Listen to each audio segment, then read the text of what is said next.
Let's travel back in time to the capital of Argentina, Buenos Aires, at the turn of the 20th century.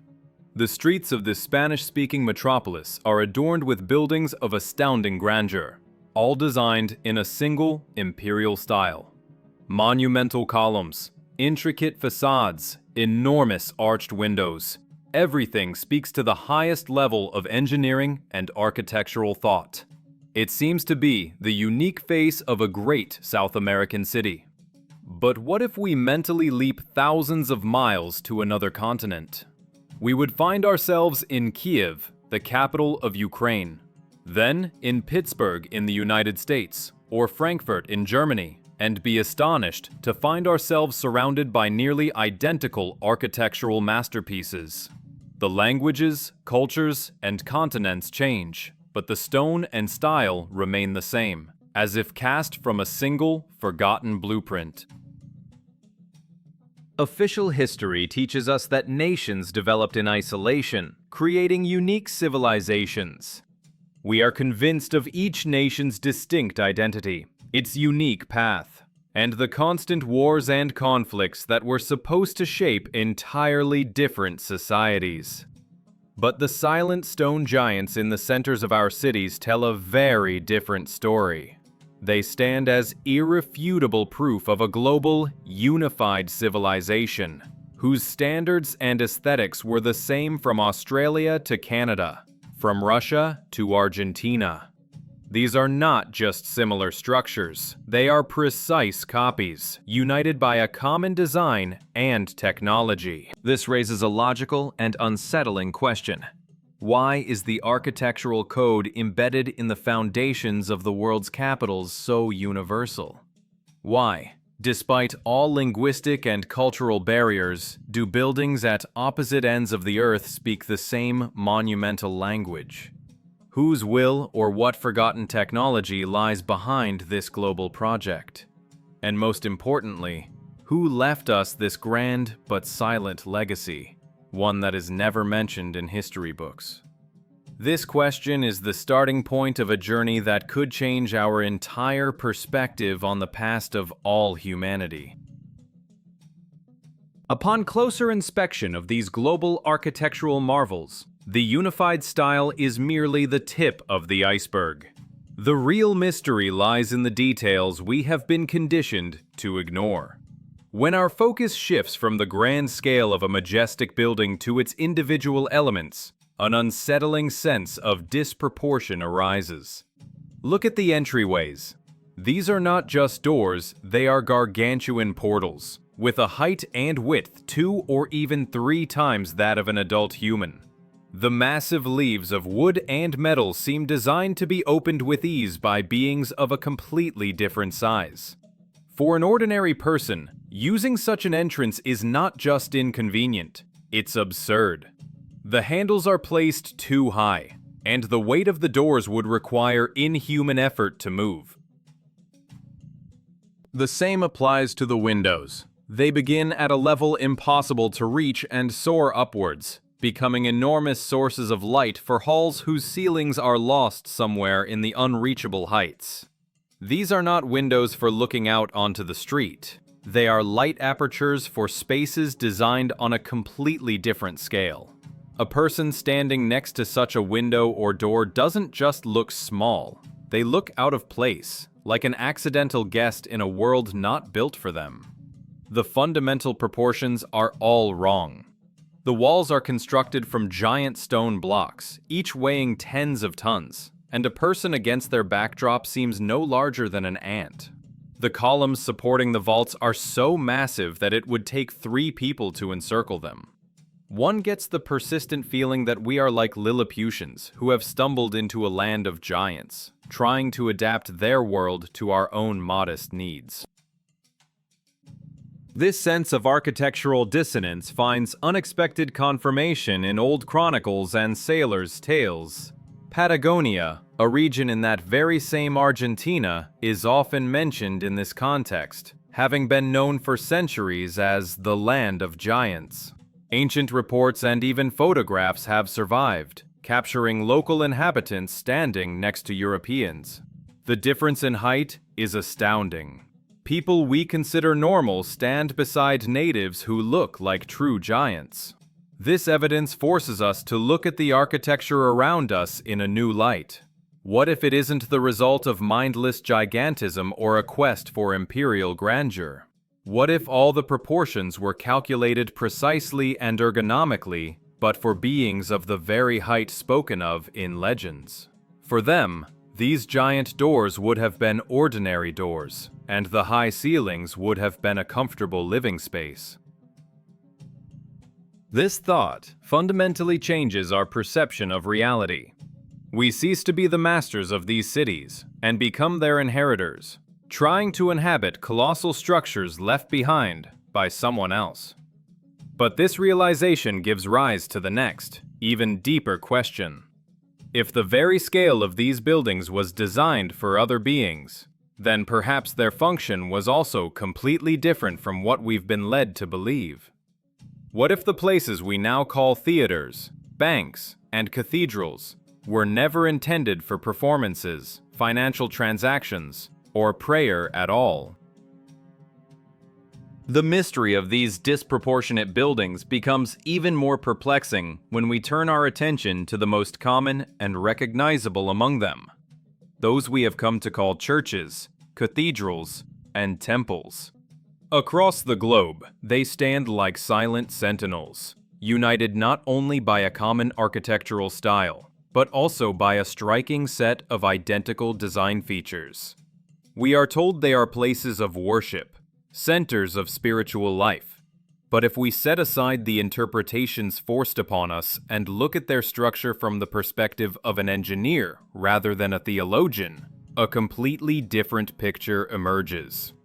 What if their purpose was not metaphysical, but purely physical and technical? Let's consider their key elements. The dome, presented to us as a symbol of the heavens, is, from a physics standpoint, a perfect resonator and energy concentrator. Often, these domes have a metal frame or coating, which only enhances their potential electromagnetic properties. The tall spires and bell towers that pierce the sky are not just an attempt to be closer to a god. They are perfect antennae, designed to capture atmospheric electricity and interact with the Earth's energy field. Even the crosses at their peaks, especially the old and intricate ones, may not be mere religious symbols, but multi-beam wave terminals, a kind of discharger or receiver.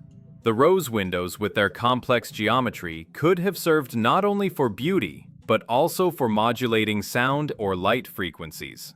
The entire building as a whole looks like a highly complex technical device, a gigantic machine where every element performs a precise function in a unified process. Based on this logic, one could assume that these structures were not temples of faith, but power plants for generating free, wireless energy from the environment, from the so-called ether. Inside these vast halls, there might have been none of what we see today. Imagine these spaces in their original form. Immense, resonant rooms with perfect acoustics, devoid of pews, icons, altars, and other religious paraphernalia. Perhaps all of that was added much later, to repurpose these incomprehensible and defunct technical facilities for the new, spiritual needs of humanity. People didn't come there to pray, but literally to recharge, or to use the output of this power installation. To fully grasp the chasm between that civilization and ours, one only needs to compare one of these imperial buildings with what we build today. Look at an ordinary modern wall made of brick or concrete, built to our human proportions. It is simple, functional, and understandable. Its purpose is to provide shelter. It is honest in its simplicity and perfectly matches our technological level. Now, mentally return to the walls of the old cathedrals, assembled from perfectly fitted multi-ton blocks with surgical precision. The difference is not just in scale or beauty. It's a difference in concept, in technology, in the very understanding of the laws of physics. It's like comparing a child's stick drawing in the sand to the blueprint of a complex machine. This observation leads us to an unavoidable and alarming conclusion. If a global network of wireless, clean, and likely free energy really did exist, powering cities and enabling unprecedented technological capabilities, then what happened to it? Why was there such a catastrophic rollback, forcing humanity to return to primitive technologies like horse-drawn power? Why do we, today, pay for every kilowatt of electricity transmitted through a tangle of wires, and fuel our cars with combustion if our ancestors possessed something immeasurably more advanced? If the hypothesis of a global energy grid is correct, it must have powered not only monumental buildings, but also the daily life of cities. And the evidence for this is in plain sight, captured in old daguerreotypes and photographs from the late 19th century. They paint a startling, almost fantastical picture of a world we think we know. On the streets of Buenos Aires, Pittsburgh, and even in the towns of Texas, which was not yet part of the US, we see elegant, silent streetcars gliding along tracks with no overhead wires. We see early models of electric cars, and even something resembling electric scooters. It was an era of clean, efficient, and widely available electricity. The cities were lit, transportation was running, and it all appears to have been part of a single, highly advanced technological system. But then, something inexplicable happens. A true historical paradox. Just a few years pass, the 20th century begins, and those very same streets, in photographs from that time, are transformed into a morass of mud, filled with horses and primitive carts. The electric motors vanish. In their place comes 1 horsepower. This is not just a change in technology. It's a catastrophic regression, a step backward that contradicts the very logic of progress. A society that had already mastered advanced electric engines, for some reason, voluntarily returns to horse-drawn transport. In some photos, people even proudly pose next to their carts, as if it were a great achievement. Why was an advanced technology that was cleaner, faster, and more efficient replaced by one that was archaic, dirty, and slow? There can be only one answer. It was not a natural process. It was a deliberate act. The Great Shutdown hypothesis suggests that at a certain point, the global free energy grid was forcibly deactivated. Its source was cut off. The technologies that ran on it instantly became useless junk. The streetcars stopped. The city lights went out.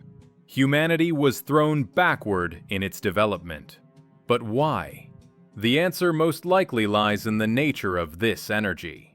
If it was free, available to all, and required no wires, it was impossible to control, to measure, and, most importantly, to sell. It was a technology that granted independence. To bring humanity under control, that independence had to be taken away. The old system was forced into oblivion. It was declared inefficient, dangerous, perhaps even heretical. Then, a generation later, when memories had faded, the world was gifted new electricity.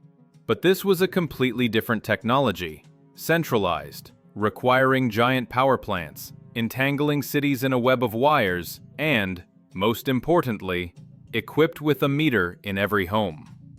Humanity was given back fire, but now had to pay for every spark. This great technological deception allowed for the creation of a system of total control and commercialization of energy. However, such a global operation of shutting down and replacing technology could not have happened without a trace.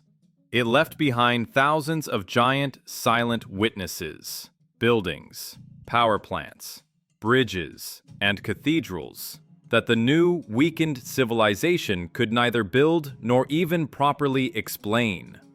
To cover up the evidence of this crime against humanity, it wasn't enough to simply rewrite textbooks. Something more had to be done, to claim another's legacy as one's own. But hiding technology on this scale is impossible without a global falsification of history. Did they have a way to make us believe that we built all of this ourselves? To legitimize the appropriation of the previous civilization's legacy, the new masters of the world needed to create an illusion of continuity. They had to prove that these magnificent buildings were the work of our direct ancestors. For this, a powerful tool was employed: photography. Archives hold hundreds of images supposedly capturing the construction of these imperial structures in the 19th and early 20th centuries. We are shown men in boater hats and work clothes posing against the backdrop of grand construction sites. These images are meant to convince us that it was they, with their primitive winches and horse-powered cranes, who erected these architectural masterpieces. But a close analysis of this evidence reveals a shocking pattern. In every single photograph, the same stage of work is depicted. We see a building that is already fully erected. The walls are up, the arches are formed, the columns are in place, and often even the roof is on. Flimsy wooden scaffolding is merely leaning against the finished facades. The people on this scaffolding are doing anything but construction. They are painting, plastering, installing decorative elements, or simply posing for the photographer. In essence, we are being shown the final stage of finishing work or perhaps repairs. But we are never, not in a single one of these pictures, shown the ground zero phase. Where are the photographs of the giant pits being dug for foundations, capable of supporting the weight of these colossuses? Where is the process of pouring or laying these foundations? Where are the images of the multi-ton stone blocks and columns being hoisted into place? It doesn't exist. The history of these buildings' construction begins when they are already standing. This staged chronicle is nothing less than a massive historical falsification.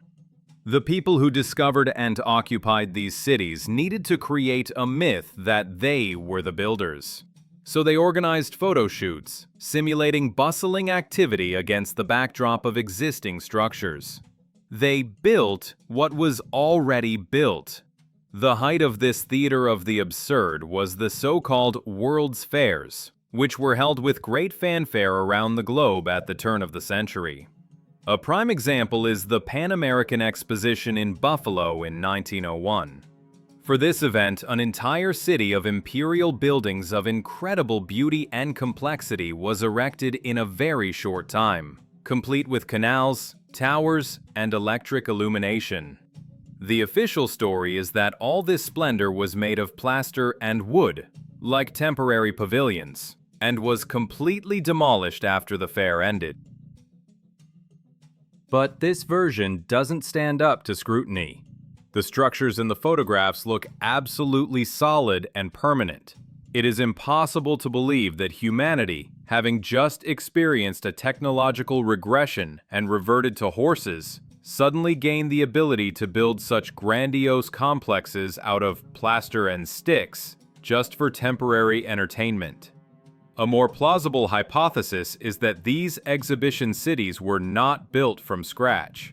The fair organizers found existing, perhaps partially ruined or abandoned, cities of the previous civilization, quickly restored them, plastered, painted, installed lighting, and presented them to the public as a miracle of modern technology. And after the event, the dismantling simply meant abandoning it all again, or, in some cases, deliberately destroying it to hide the evidence. In this way, the memory of the true builders was erased, and a new, fabricated history was created. We are looking at a world where not only technology, but history itself was stolen and rewritten. The grand cities built by a highly advanced civilization were appropriated, their purpose was changed, and the memory of their creators was erased. But if this is true, it raises the most fundamental and terrifying question of all. If the previous civilization was wiped out and its history rewritten, then who are we, the people of today? Where did we come from? When we turn our gaze from stone and metal to the faces of the people captured in old photographs, the feeling of unreality only intensifies.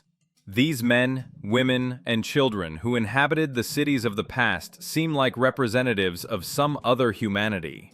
It's not just about the clothes or the quality of the images. There is something subtly different in their features, in the structure of their faces, in the expression of their eyes, as if they are looking at the world from another reality. Their gazes often lack the emotions we are used to seeing. They are static and piercing, as if they are posing not for a photographer, but for eternity. This anthropological dissonance becomes even more apparent when we move from individual faces to the global picture of humanity. Where did the stunning and persistent diversity of races in our world come from? Asians, Native Americans, Africans, and others. We are told that we all stem from a single root, but the differences between us are fundamental. This mystery of origin fits perfectly into the theory of a global catastrophe and a civilizational reset. Clues of this catastrophe are literally right under our feet. All over the world, we see these same imperial buildings buried 1 or even 2 stories deep in the earth. Ground floors, which we now consider basements, have windows that lead nowhere, straight into the ground. Massive arched entrances are half hidden under layers of what is called cultural soil, but looks more like clay and mud. This phenomenon is so widespread that it has been termed the mud flood. What if some global cataclysm, be it a flood, a comet impact, or something else, wiped the previous civilization off the face of the earth and buried its cities under meters of soil? And then, these cleared and emptied territories were resettled with new people, us. In this paradigm, we are not the builders, nor are we even the descendants of the builders. We are the inheritors, given an empty world with a ready-made infrastructure. Perhaps the different races and peoples are different groups of settlers, placed in various parts of the planet, each with its own set of basic characteristics. This idea transforms our world into something akin to a giant human farm, or a social experiment, where we live in the scenery left behind by the previous, true owners. We use their homes, walk their streets, but have no idea about the true purpose and history of these places. We are simply squatting in the ruins of greatness, without realizing it. Such a view completely undermines the foundations of our worldview, including the official theory of human origin. The story of a single Adam and Eve, from whom all the diversity of nations arose through evolution and migration, seems highly unconvincing given the profound genetic and physiological differences between races. To form such stable and drastic distinctions would require hundreds of thousands, if not millions, of years of complete isolation, not the few tens of thousands of years that official science allows. The reseeding theory explains this diversity much more simply. Different groups were created or brought here, with their distinct characteristics already in place. We live in a world full of mysteries hidden in plain sight. They are in the stone of our cities, in the disproportion of the doors and windows, in the strange design of old cathedrals, in lost technologies, and in our own faces reflected in the mirror. The story we are told is falling apart under the weight of irrefutable yet ignored facts. The answers are not to be found in deep space or ancient manuscripts. They are here, all around us. We just need to stop taking things at face value and start seeing. We are standing on the threshold of the greatest discovery in history, the discovery of our own past. Are you ready to see the world around you with new eyes? This journey through the silent testimonies of our past leads to one inescapable conclusion. The world we consider our history may be nothing more than an elaborate stage set. The chain of mysteries connects, forming a single coherent picture of an alternate reality. It all begins with a simple yet shocking fact. A single imperial architectural style spanning the entire planet, from South America to Eastern Europe, completely ignoring cultural and linguistic barriers. This style is embodied in buildings whose gigantic proportions, colossal doors, massive columns, and unreachable windows, were clearly designed not for people of our size, but for much larger beings. Next, we see how the most iconic of these structures, our temples and cathedrals, are designed more like technical devices, giant power plants intended to draw free energy from the environment, rather than for performing religious rites. The existence of this global energy grid is confirmed by the sharp and inexplicable technological regression at the turn of the century, when advanced electric motors and wireless transport were suddenly replaced by primitive horse-drawn power. And to hide this great shutdown and appropriate the legacy of a fallen civilization, an unprecedented falsification of history was carried out, supported by staged photographs of construction that only show us the cosmetic repair of buildings that had long been standing. This is not just a collection of abstract hypotheses. The evidence for this hidden history is not concealed in secret archives. It surrounds us every day. It stands in the central square of your town. The next time you walk down a historic street, stop for a moment, look up, appreciate the true scale of an old bank or theater. Notice the ground floor windows that disappear into the earth. Ask yourself one simple, honest question. Do you believe that people with horse-drawn carts, handsaws, and primitive winches really could have built this? Does the official story match what your eyes see and your intuition tells you? No one can give you the final answer. The choice of what to believe is yours alone. But remember one simple truth. History is not what is written in textbooks. It is what is carved in stone. You just have to learn how to read it. If you're enjoying my content and would like to support the channel, a great way to do that is by joining our YouTube membership. Of course, just you being here and watching means a lot. Your likes, comments, and simply subscribing are also a massive help. I truly appreciate all of you.